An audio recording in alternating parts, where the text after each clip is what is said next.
Sex, porn, love addiction is all about self-soothing to manage your emotions. It got set up back in the childhood development years. It's just not about sex. It's not about porn. It's all about the repeated use has set up the physiology to crave those dopamine, serotonin, oxytocin, self-manufactured drugs in the body. It's impacting women, men, children aged 10 to 75 across all the age ranges, the sexes, the cultures, the professions.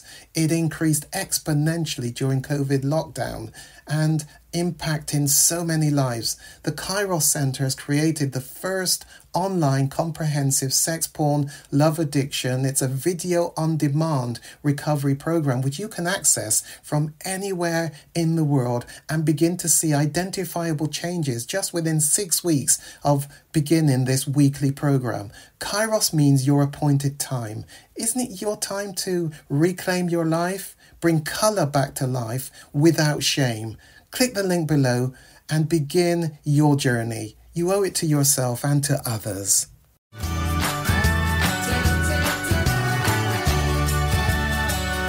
Delayed childbearing and fewer pregnancies raise the risk of lifetime development of breast cancer. And breast cancer has become a scourge, as you may know. You probably know somebody who has breast cancer. And we've got 100 times more breast cancer now than we had in the past, in our ancestors' years. There's more reasons for it. We don't have time tonight for, but I'm happy to talk about that. It's in the book, by the way. You can see that in the book. A woman who has her first child, now hear this, a woman who has her first child around the age of 20 has half the chance, because it's half the chance. So the ones that have them around the age 20 has half the chance of developing breast cancer as a woman who has her first child around the age of 30.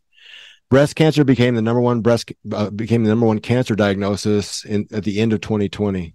Another reason not to like 2020, and overcame lung cancer. And remember, only 1% of people who get breast cancer are males, so it's 99% of them are females. One last thing on this: women with 10 or more lifetime sexual partners. So that's 10 or more lifetime sexual partners. Recent research, and this is UK research, by the way, have a 91% higher risk of developing cancer. So 10 or more lifetime sexual partners. Males have an increased cancer risk as well if they have lots of sexual partners, but it's not nearly that. It's like half that.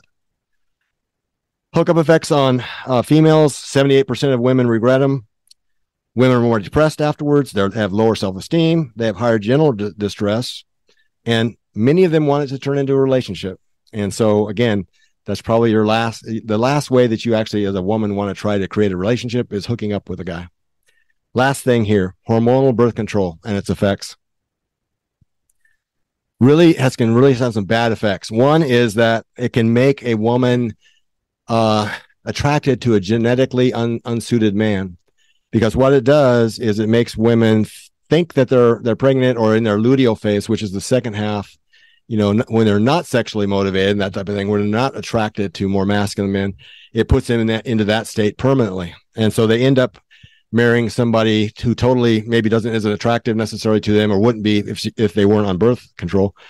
Somebody that's going to make a good dad and maybe physically doesn't have a real great genetics, but they're great guys. They would be a great husband, great dad, and all the loyalty, all the good qualities that way.